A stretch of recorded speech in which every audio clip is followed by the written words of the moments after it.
Bismillahirrahmanirrahim. Assalamualaikum warahmatullahi wabarakatuh. Salam sejahtera, saya Cak Lontong, salam lemper. Mohon izin, saya bukan pemateri. Saya tugasnya adalah menghibur. Makanya saya ingin lepas masker dulu. Saya sebenarnya kalau tampil, saya lebih senang pakai masker di masa pandemi ini, Pak. Karena kalau saya tampilnya pakai masker, misalnya saya nggak lucu, orang nggak tahu. Tadi siapa yang nggak lucu ya gitu kan. Tapi karena kalau maskernya dilepas, yang nggak lucu Cak Lontong, langsung ketahuan. Alhamdulillah. Tapi pandemi memang kita harus menjaga kesehatan. Saya kemana-mana selalu pakai masker, mencuci tangan setelah pegang apapun, menjaga jarak, menghindari kerumunan. Saya setelah pegang apapun cuci tangan. Saya cuci tangan pakai sabun, pegang sabun, saya cuci lagi. Pakai sabun, pegang sabun lagi, saya cuci terus. Malam minggu kemarin Chelsea lawan Spurs, saya pegang Chelsea. Habis itu saya cuci tangan. Pokoknya habis pegang apapun cuci tangan. Demi kesehatan lah, itulah. Alhamdulillah. Yang pertama saya ucapkan terima kasih untuk Angkatan Udara Republik Indonesia yang telah menjaga wilayah udara Nusantara, Negara Kesatuan Republik Indonesia. Tepuk tangan buat Angkatan Udara kita. Kalau bicara masalah potensi kedirgantaraan memang bukan bidang saya, tapi sedikit banyak saya tahu sedikit lah. Ini yang perlu saya sampaikan. Jadi sedikit banyak kalau masalah kedirgantaraan saya tahu sedikit lah. Karena bukan sombong Bapak Ibu ya, mungkin masalah luar angkasa pun bukan hanya tahu, tapi saya sering mengalami. Jadi kalau selama ini kita semua baru mendengar atau rumor atau mungkin fakta belum terungkap tentang piring terbang. Di tempat saya hampir setiap hari piring terbang. Hampir setiap hari piring terbang di rumah saya. Jadi saya kalau masalah kedirgantaraan paham lah. Piring terbang, istri saya itu paling luar biasa. Dulu sebelum ada drone ya, drone sekarang istri saya udah piring terbang sejak dulu. Yang mengendalikan istri saya. Saya bersyukur punya istri, kebetulan istri saya pinter nyari duit. Jadi saya nyimpen di mana aja ketemu, Pak. Saking pinternya itu. Tapi apapun kondisi istri saya sangat menyayangi ya kan. Karena pandemi ini memang berbahaya ya. COVID-19 penularannya salah satu lewat uang, media uang itu bahaya. Makanya sudah hampir 8 bulan ini saya nggak pernah kasih uang tunai sama istri. Bukan pelit Pak, karena menjaga supaya istri nggak ketularan. Gitu. Tapi saya pakai sistem cashless, jadi nggak ngasih tunai tapi cashless. Jadi ketika istri minta cash, saya ngeles. Istri minta cash, saya ngeles. Silakan dicoba, itu bisa mempertahankan perekonomian. Alhamdulillah, bener. Saya itu saking bangganya sama istri, kemana-mana selalu saya pamerkan. Mungkin buat saya istri saya itu, buat saya pribadi ya, pokoknya paling cantik sendirilah. Buat saya ya, makanya saya larang kumpul sama temen-temennya. Karena begitu kumpul sama temennya sudah jelek dia. Paling cantik itu sendiri, udah kamu sendiri aja biar cantik ya bilang. Jangan kumpul sama temen, jadi jelek kamu. Tapi kenapa saya pilih, karena apa ya, istri saya itu mungkin secara fisik biasa, tapi inner beauty, apa kecantikan dari dalam gitu. Makanya saya larang keluar rumah gitu. Karena begitu keluar nggak cantik tadi itu. Udah kamu itu cantiknya dari dalam, udah di dalam aja udah. Tapi alhamdulillah nurut istri saya itu. Jadi sekarang nurut, kalau dulu sering mengoperasikan piring terbang, sekarang sudah nggak lagi. Karena saya sebagai laki-laki, mohon maaf, saya dulu bapak saya juga dinasnya di Angkatan Udara di Swahyudi, beliau almarhum. Ibu saya juga boleh tepuk tangan buat almarhum bapak saya. Istri bapak saya, yang ibu saya sendiri itu juga perawat. Jadi yang merawat bapak dan anak-anaknya. Tapi kebetulan juga perawat di Rumah Sakit Angkatan Udara di Swahyudi itu. Jadi alhamdulillah saya keluarga besar Angkatan Udara lah. Makanya waktu dihubungi panitia untuk mengisi acara ini, Cak, ini acara Angkatan Udara, siap. Untuk Angkatan Udara saya nggak pernah mikir honor, nggak pernah mikir bayaran. Karena yang mikir kan panitia ya Pak ya. Saya kan tinggal terima tugasnya, bukan mikir. Tapi benar, bisa ditanyakan. Panitia waktu itu menghubungi terus sama manajemen dikasih penawaran gitu kan. Terus dari panitia, calon dong, ini kan untuk acara Angkatan Udara, ini untuk NKRI, masa nggak ada harga untuk NKRI? Saya jawab dengan tegas, NKRI harga mati, saya bilang gitu.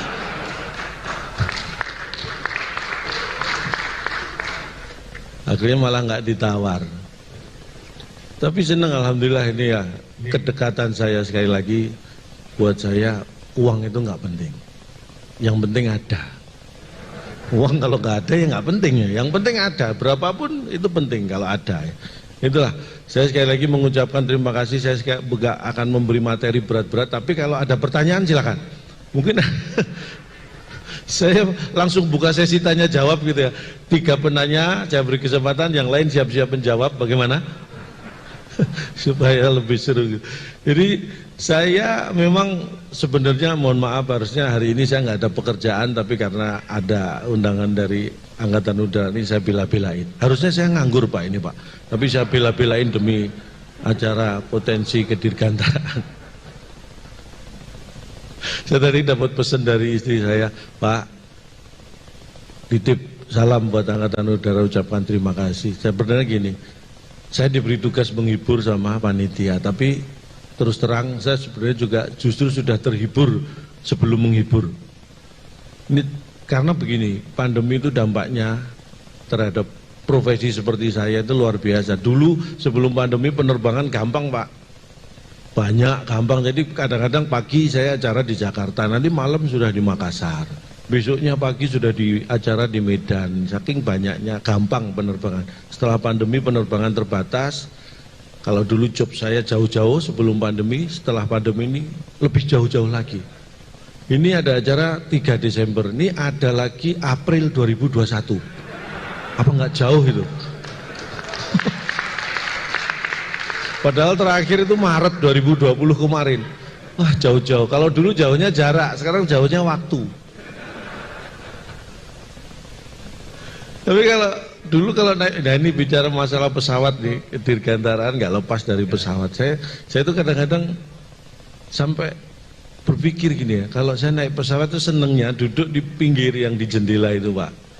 Karena biasanya kalau saya naik pesawat pengen istirahat tidur biar nggak lalu lalang, saya milih yang di pinggir yang di jendela. Tapi sampai sekarang saya mikir gini, kenapa kalau saya naik pesawat biasanya kalau siang pengen tidur kan jendela saya tutup, tapi kalau mau landing atau take off mesti sama pramugari suruh buka jendela. Ya aneh, padahal kalau saya tutup kan pandangan pilot nggak terganggu ya. Jendela saya tutup, tapi kenapa disuruh buka gitu.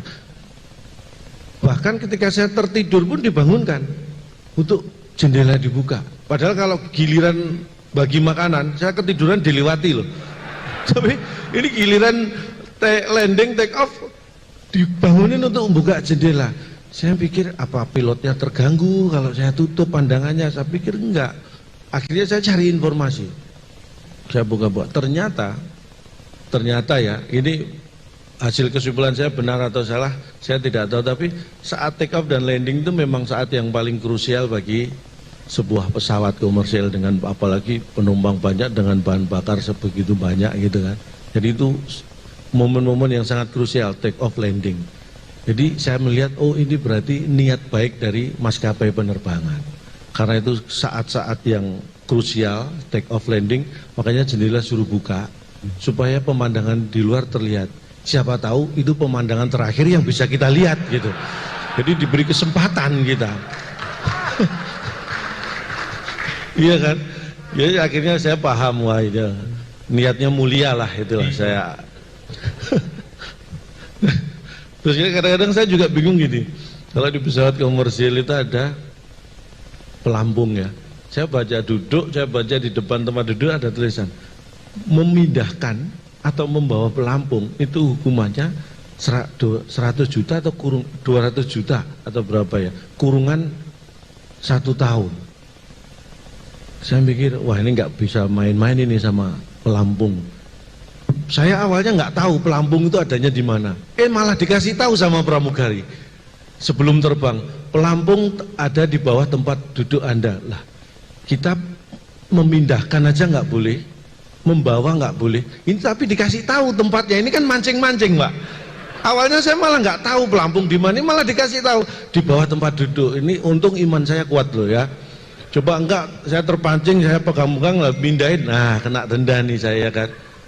Sudah gitu saya masih bertahan, diajari cara make. Mindahin aja nggak boleh, diajari cara make, cara mengenakan pelampung dimasukkan. Wah ini benar-benar iman harus kuat kalau naik pesawat itu. Karena kita digoda terus ini.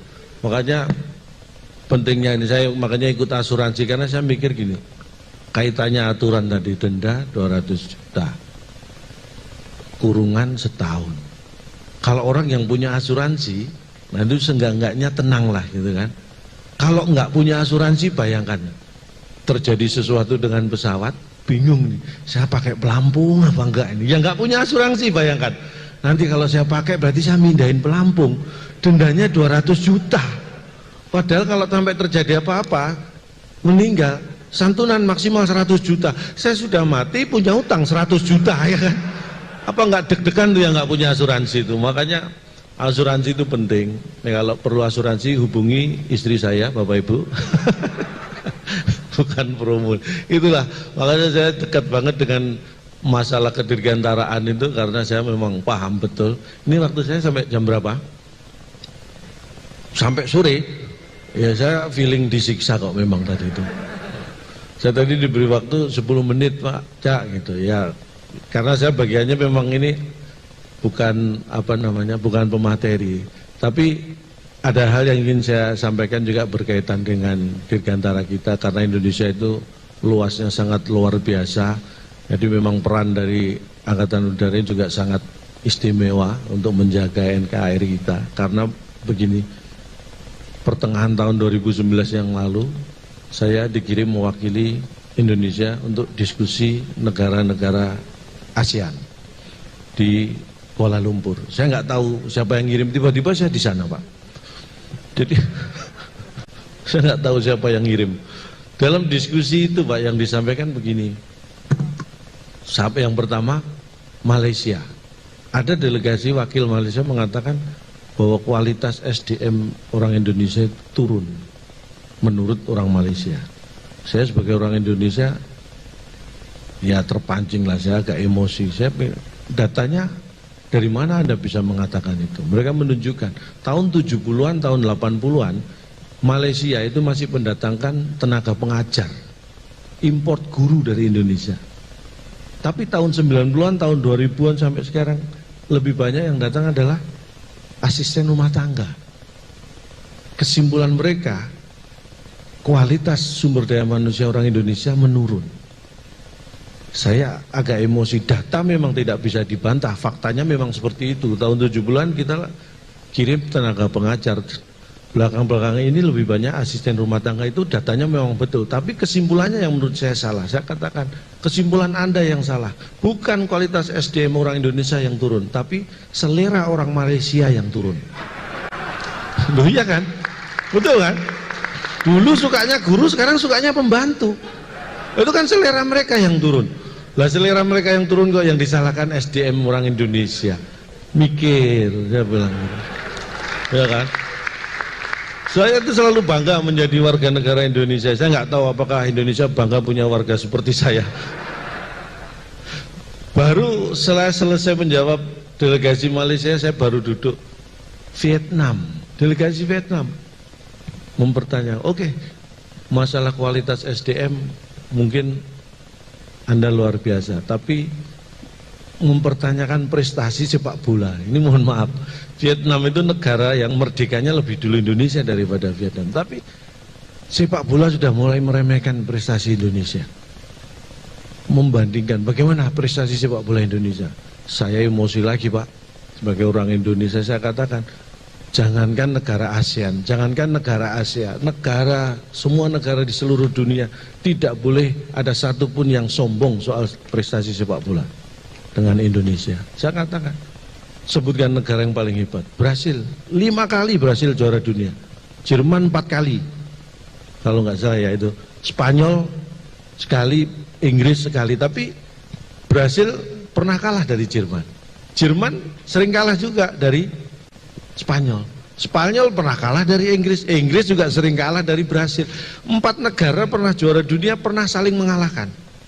Tetapi 4 negara tadi belum satu pun yang bisa mengalahkan timnas Indonesia. Berarti yang tidak terkalahkan timnas Indonesia. Iya kan? Makanya kita pertahankan, Pak. Jangan pernah mau bertanding dengan mereka, supaya kita tetap tidak terkalahkan. Itu adalah optimis dengan cara minimalis, Pak. Itu, Pak. Saya jawab seperti itu, diem. Delegasi Vietnam diem. Karena dia nggak tahu saya ngomong apa. Saya bahasa Indonesia ngomongnya, dia diem. Nggak bisa bantah. Bukan saya nggak bisa bahasa Inggris, Pak, ya, mohon maaf. Sebenarnya saya kalau ini perform dalam bahasa Inggris buat saya nggak masalah. Tapi saya khawatir nanti bapak-bapak yang masalah mendengarkan saya bahasa Inggris gitu. Saya bukan nggak bisa, Pak. Saya itu kalau sudah ngomong bahasa Inggris itu susah berhenti. Makanya daripada susah berhenti, mending tidak saya mulai gitu kan. Bukan karena saya nggak apa ya. Saya itu jiwa belajar saya itu nggak mengenal menyerah. Saya karena keturunan, kata bapak saya dulu, kakek saya ini cerita dari bapak. Kakekmu itu dulu 90 tahun masih tetap semangat belajar. Ya, penasaran belajar apa, Pak? Belajar jalan waktu itu kakek. Habis kena stroke kakek waktu itu. Artinya belajar itu nggak mengenal usia, itu yang penting, tetap. Dan itu mengalir pada jiwa saya itu semangat belajar. Makanya waktu saya udah mau dapat kerjaan, job perform dalam bahasa Inggris, saya belajar bahasa Inggris, Pak. Karena waktu susah, jadi saya nggak ikut kursus, malah waktunya banyak. Akhirnya saya ikut otodidak, saya cari buku, saya ke toko buku. Tolong, saya mau beli buku supaya cepat pinter bahasa Inggris. Ada, Cak, ini, Cak, agak mahal. Boleh, nggak masalah. Rahasia menguasai bahasa Inggris. Saya beli, Pak, agak mahal. Sampai rumah saya buka, kosong, nggak ada isinya. Ini buku mahal-mahal, nggak ada tulisannya. Mbak, ini gimana sih, Mbak, buku kok kosong? Loh, judulnya juga rahasia, Cak. Nah, kalau nanti ada tulisannya, rahasianya bocor gitu. Sekali ketipu, saya tetap semangat belajar. Coba, Mbak, yang lebih mahal lagi, mana? Tapi yang ada tulisannya, saya bilang jangan ketipu lagi. Akhirnya ada, ini ada, Cak, bahasa Inggris kilat. Wah, saya intip dulu, Pak, takut ketipu kan, saya intip. Ada tulisannya, tenang, aman, saya bayar, lebih mahal. Sampai rumah saya belajar. Halaman pertama sampai terakhir isinya cuma flash. Ternyata bahasa Inggrisnya kilat itu flash. Jadi saya cuma tahu bahasa Inggrisnya kilat, kata yang lain nggak tahu saya. 2 kali tertipu, tidak membuat saya menyerah belajar. Saya balik lagi, Mbak, ini yang terakhir, Mbak, ya, tolong yang paling mahal mana? Saya 2 kali nggak bener ini bukunya. Ini bener, Cak, paling mahal. 30 menit lancar berbahasa Inggris. Nah, Bapak-bapak, kalau pengen lancar dan pintar berbahasa Inggris, buku yang terakhir ini yang terbukti dan memang saya buktikan benar. Saya bayar mahal, sampai rumah 30 menit lancar berbahasa Inggris, dan terbukti saya dalam 30 menit lancar bahasa Inggris. Menit ke 31 nggak bisa lagi. Ini lancarnya cuma 30 menit, selebihnya udah nggak lancar. Tahu gitu kan saya irit-irit, Pak, ya. Makanya belajar ini, seminar nasional salah satunya dalam koridor bahwa kita mengupgrade diri, terus belajar. Mudah-mudahan acara ini bisa lancar sampai akhir. Sekali lagi mohon maaf karena waktu yang membatasi. Bukan materi saya habis, materi saya masih banyak. Kalau nggak percaya silahkan diundang lagi. Tapi waktu yang membatasi, sekali lagi kalau ada kata-kata yang salah mohon dianggap benar. Karena tak ada gading yang tak retak. Jadi saya mohon maaf atas keretakan keluarga Gading dengan Gisel. Ini di seminar nasional malah saya gosip. Tak ada gading yang tak retak. Jadi atas nama keluarga besar Gajah saya mohon maaf, tidak bisa menghasilkan gading yang tidak retak. Kalau ada sumur di ladang boleh kita menumpang mandi. Kalau ada umur panjang mudah-mudahan saya diundang lagi. Terima kasih, sukses selalu. Wassalamualaikum warahmatullahi wabarakatuh.